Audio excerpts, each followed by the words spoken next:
Guys ये है RS 200 का इंजन। तो हमारे एक व्यूअर है, वो काफ़ी दिन से कमेंट कर रहे हैं, सर आप ना कूलिंग सिस्टम पर एक वीडियो बनाओ।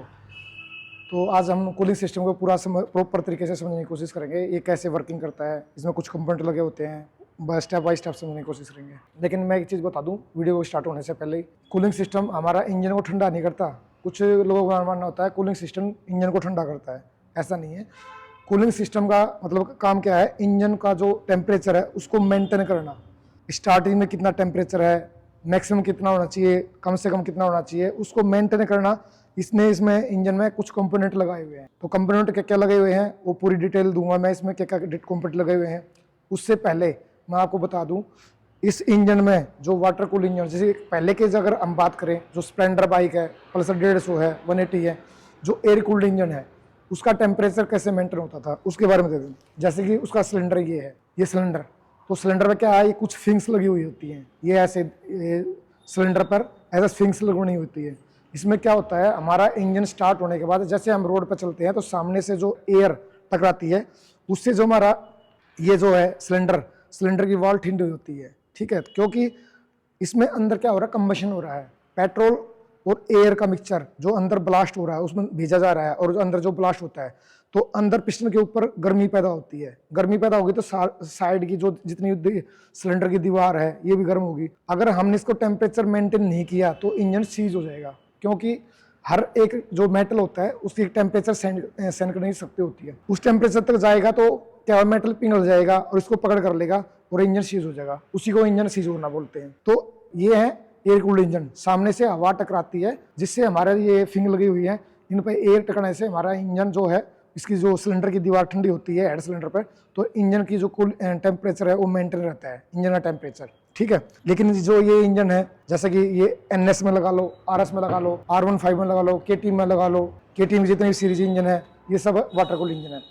वाटर कूल इंजन सिस्टम में क्या होता है, सिलेंडर पर कुछ ऐसे फिंग लगी नहीं होती, ये देखो ये प्लान है। तो अंदर क्या होता है, कुछ गैलरीज होती है अंदर, वो कौन सी है, कूलेंट की गैलरीज, कूलेंट होता है इसके अंदर। तो कुछ कंपोनेंट भी लगाए होंगे कंपनी ने कुछ करने के लिए इसमें, ये कुछ ये वो होल है, कुछ गैलरीज हैं अपना कूलेंट की, यहाँ से कूलेंट का जो होता है तो अंदर पूरा वो है, वो मैं दिखाऊंगा इसका, ठीक है। तो ये सिलेंडर जो है ये इसका ही है, RS NS इंजन एक ही है, वाटर कूल इंजन है। तो सेम सिलेंडर किट होती है, ये आपको दिख रहा होगा पूरा प्रॉपर। अब दिखाता हूँ मैं इसमें क्या क्या कंपोनेंट लगे हुए हैं। सो गाइज, ये सबसे पहले ये अपना रेडिएटर है, इंजन के फ्रंट में लगा होता है। आगे ये reserve tank, coolant reserve tank, जो कि टैंक में उसमें बॉडी में फिट होता है। ये कैप है, ये कैप का भी बहुत महत्वपूर्ण रोल होता है, कैसे वर्क करता है वो वीडियो के आगे बताएंगे। ये जो है ये वाटर पंप है, वाटर पंप। तो ये इसके अंदर गैलरी है, यहाँ से अंदर से कूलेंट आता है, ये गैलरीज हैं, ठीक है गाइज। पाइपिंग से वही वर्क की है। और एक ये इधर है, थर्मल सेंसर बोलते हैं, या इंजन ऑयल टेम्परेचर सेंसर बोलते हैं, या बोलते हैं कूलेंट टेम्परेचर सेंसर, जो आपकी इच्छा है वो लगा लेना, ठीक है गाइज। और इधर जो हमारा होता है, ये रेडिएटर के ऊपर एक पाइपिंग होती है यहाँ पे, साथ में ये अपना फैन है, ठीक है। फैन को कौन कंट्रोल करता है, ECU, इंजन कंट्रोल यूनिट, ठीक है। तो कैसे वर्किंग होती है वो सब बताएंगे। और एक कंपोनेंट जो सबसे महत्वपूर्ण है, यहाँ पर लगता है थर्मोस्टेट वाल। तो मैं थर्मोस्टेट वाल खोल के चेक दिखाऊंगा आप लोगों को ये किस तरह का होता है, और इसकी वर्किंग फिर बताएंगे। पहले इसको मैं खोल लेता हूँ। M81 के बोल्ट होते हैं, इसकी कैप, ये कैप, और ये है थर्मोस्टेट वाल। ये कैसे काम करता है अब पूरा बता समझाऊंगा आप लोगों को। सो गाइस, अब कंपोनेंट आपने देख लिए, अब वर्किंग समझते हैं, इसकी वर्किंग कैसे काम करती है। वर्किंग बहुत समझनी जरूरी है। अगर आप लोगों ने इसकी वर्किंग समझ ली तो हमारा जो इंजन जो कभी ओवरहीटिंग का कोई इशू आता है तो उसको आसानी से आप सोल्व कर सकते हो। सो गाइज, अब बात करते हैं इसका टेम्परेचर मेंटेन कैसे होता है। अगर हम कोल्ड स्टार्टिंग की, ये टेम्परेचर टू टेम्परेचर वर्किंग में होता है। अगर हम मॉर्निंग में स्टार्टिंग की बात करें, सबसे पहले मॉर्निंग में स्टार्टिंग, कोल्ड स्टार्टिंग, मान लें कोल्ड में कैसे काम करता है, 30 डिग्री से नीचे जब होता है टेम्परेचर इंजन का, तो जो टेम्परेचर सेंसर है ये वाला, ये टेम्परेचर सेंसर ECU को कमांड देता है, ECU को कमांड देता है अगर टेम्परेचर 30 डिग्री से नीचे है तो ECU क्या करता है, इंजेक्टर के द्वारा जो थोड़ा लीन मिक्सचर कर देगा और साथ में एयर की मात्रा बढ़ा देगा, तो RPM हाई हो जाते हैं। और जैसे ही जैसे टेम्परेचर 30 डिग्री से अबव होगा तो सेम कंडीशन में आ जाएगा, क्योंकि 30 डिग्री से जैसे इंजन का टेम्परेचर बढ़ता है तो हमारा वर्किंग इंजन है, मतलब वर्किंग कंडीशन में आ जाता है। स्टार्टिंग कंडीशन में इंजन का टेम्परेचर 30 डिग्री के ऊपर आते ही ECU इंजेक्टर के द्वारा नॉर्मल उसमें कर देगा और उसके जो इधर IC वाल से बाईपास जो एयर हो रही थी उसको कम कर देगा और टेम्परेचर नॉर्मल हो जाएगा और सेम उसमें आ जाएगा, वर्किंग कंडीशन हो जाएगा। ठीक है गाइज। सो गाइज अब बात करेंगे जो हमारा कूलेंट है, जो हमारा इस रेडिएटर के अंदर फील करते हैं, वो सर्कुलेशन कैसे होता है, कितने टेम्परेचर पे कैसे सर्कुलेशन होता है, उस बारे में बात करेंगे। तो ये हमारा क्या है, ये हमारा है वाटर पंप। इसके अंदर एपिलर होता है, इसके अंदर प्रेशर जनरेट करता है। प्रेशर क्या, जो कूलेंट है उसको प्रेशर से भेजना, कहाँ पे, रेडिएटर के अंदर। ठीक है। तो हमारा 30 डिग्री के ऊपर होता है। जब हमारे इंजन का टेम्परेचर 80 डिग्री यानी कि 80 डिग्री से नीचे रहेगा ना, तो हमारा ये जो कूलेंट है ये ऐसे जाएगा, इससे जाएगा, यहाँ जाएगा, ऐसे घूमता रहेगा, ऐसे जाएगा, दोबारा सिलेंडर के अंदर से वापसी आएगा, ऐसे घूमता रहेगा, इसमें ऐसे घूमेगा, ऐसे घूमता रहेगा। ये मैन 80 डिग्री से नीचे रहेगा। क्यों 80 डिग्री से नीचे? उस टाइम रेडिएटर काम नहीं कर रहा। रेडिएटर काम कब करना, कब स्टार्ट करेगा, जैसे ही 80 डिग्री से ऊपर जाएगा इंजन का टेम्परेचर, तो उस केस में जो हमारा यहाँ पर क्या होता है, थर्मोस्टेट वाल्व। थर्मोस्टेट वाल्व जो होता है इसके अंदर स्प्रिंग लगा होता है, ये स्प्रिंग ये खुल जाएगा। थर्मोस्टेट का वाल्व का स्प्रिंग खुल जाएगा और थर्मोस्टेट का वाल्व का स्प्रिंग खुलते ही हमारा यहाँ से भी कब होता है, ये नहीं है कि यहाँ से भी घूमता रहेगा, लेकिन ये होता है जो अपना हॉट टैंक। इसके अंदर 2 टैंक होते हैं, किसमें, रेडिएटर में। एक होता है हॉट टैंक, एक होता है कोल्ड टैंक। ये इधर हॉट वाला है, इधर कोल्ड वाला है।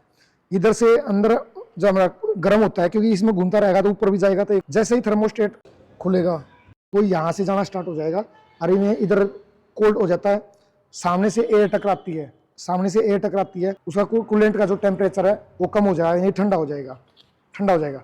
तो इधर से ये पाइप है, ये पाइप है, ये तो इस पाइप जो कोल्ड वाला होता है, कोल्ड टैंक, इसमें होते हुए इस पाइप के द्वारा अरे यहाँ पे क्या होता है, ये थर्मोस्टेट वाला गेट खुल जाएगा और अंदर इंजन में, सिलेंडर में क्या है, कोल्ड मतलब कम टेम्परेचर वाला कूलेंट मिक्स हो जाएगा। 80 डिग्री के अराउंड ये जो थर्मोस्टेट वाला ये काम करता है। यहाँ तक हमारा रेडिएटर फैन काम नहीं करेगा। रेडिएटर फैन काम करना कब स्टार्ट होगा, जैसे ही इंजन का टेम्परेचर 95 के अराउंड जाएगा, उसी टाइम जो अपना टेम्परेचर सेंसर है वो टेम्परेचर सेंसर ECU को भेज देगा कमांड, अगर भाई इंजन का टेम्परेचर जो हो रहा है 95 से पहुंच गया है, अब आप क्या करोगे, वहां से ECU को उसको क्या करेगा, रेडिएटर फैन को ऑन कर देगा रिले के थ्रू। जैसे भी होगा, R15 में अलग वायरिंग डायग्राम है, वो डायग्राम टू डायग्राम बात होती है, लेकिन 95 डिग्री जैसे टेम्परेचर जाएगा इंजन का तो ये तो खुला रहता ही है, सामने से हवा टकराती रहती है। अगर 90 के नीचे रहेगा, 95 से नीचे ही रहेगा टेम्परेचर, तो थर्मोस्टेट वाला ही काम करेगा, फैन नहीं चलेगा। अगर आपने देखा होगा ज़्यादातर जो हमारे हाईवे पे काम क्या होता है, हाईवे पर अपना रेडिएटर फैन वर्क नहीं करता, ज़्यादा काम क्या करेगा, ये थर्मोस्टेट वाला काम करता है वहाँ पे, क्योंकि टेम्परेचर 90 से ऊपर जाता ही नहीं, 90 से ऊपर 95 से ऊपर जाता ही नहीं, क्योंकि सामने से एयर जा रही है, किसमें से, रेडिएटर फैन से। रेडिएटर फैन से अंदर एयर घुसेगी, लेकिन ये वाल खुल जाता है कितने पे, 80 डिग्री पे। मॉडल टू मॉडल डिपेंड करता है, 1-2 डिग्री ऊपर नीचे। ये स्प्रिंग अपने ऑटोमेटिक दब जाता है, यहाँ से इसका गेट खुल जाएगा और जो हॉट टैंक से ए हो जाएगा अपना कूलेंट, इधर कोल्ड में जाएगा और कोल्ड से इधर इंजन में मिक्स हो जाएगा और ऐसे घूमता रहता है, ऐसे घूमता रहेगा। लेकिन थर्मोस्टेट वाल्व बहुत जरूरी है। ठीक है। तो ये प्रक्रिया ऐसी चलती रहती है।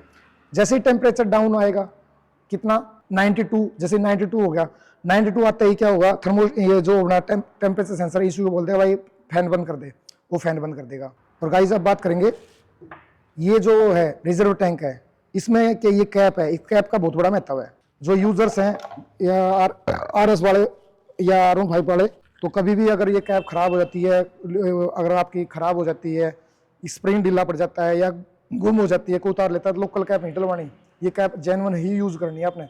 इसके अंदर भी जैसे ये थर्मोस्टेट वाल्व काम करता है, यानी कि इंजन गर्म होने के बाद इसमें वैक्यूम जनरेट होता है, साथ में प्रेशर होता है। जैसे ही इंजन में 90 डिग्री से ऊपर जाएगा तो इसमें प्रेशर बन जाता है, हद से ज़्यादा प्रेशर बन जाएगा, तो ये स्प्रिंग प्रेस होके इसके अंदर ऑटोमेटिकली यहाँ से ये इस पाइप से होते हुए इसके अंदर क्या होगा, कूलेंट आ जाएगा। लेकिन जैसे इंजन ठंडा होगा तो इसके अंदर वैक्यूम बनेगा तो जो वापसी है वापसी रिफिल, एक तो वैक्यूम वाल होता है, एक प्रेशर वाल होता है, प्रेशर स्प्रिंग होता है, दो ये है। तो आपने जेन्युइन कैप लगानी है। इस कैप की बहुत ज़्यादा वो है, अगर आपने लोकल कैप लगा दी थी वर्किंग में नहीं करेगा तो आपके इंजन में ओवर हीटिंग का इशू आ सकता है। तो ये कैप, ये छोटी सी कैप है, ये जेन्युइन यूज़ करनी है आपने, इस चीज़ का ध्यान रखे, ठीक है। और इसका जो छेद होता है वो इस रबड़ के ऊपर की साइड में है, इस पाइप का, ठीक है। तो उस चीज़ का ध्यान देना आपने।